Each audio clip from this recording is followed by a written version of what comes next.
त्यांनी जे धोरण स्वीकारलेलं आहे तिकडची गुन्हेगारी मोडून काढण्यासंदर्भात, पण अलीकडच्या काळात दिसून आलं की नाशिकमध्ये असे अनेक वादग्रस्त प्रवेश भाजपमध्ये झाले, त्याचं काय? भाजपमधल्या नगरसेवकांना सुद्धा मुख्यमंत्र्यांनी सोडलेलं नाही किंवा ज्याने अलीकडच्या काळात भाजपमध्ये प्रवेश केला अशा गुंडांच्या टोळ्यांचा सुद्धा मी गेल्या काही दिवसात पाहतोय.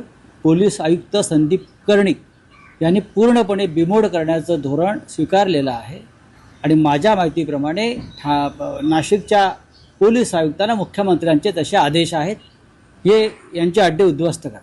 मग तो भारतीय जनता पक्षाचा आहे का, तो शिवसेनेचा आहे का, तो काँग्रेसचा आहे का, तो राष्ट्रवादीचा आहे का?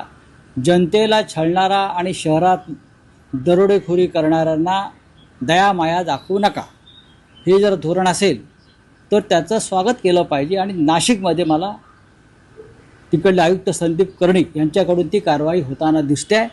अशा प्रकारची कारवाई ठाण्यात व्हावी.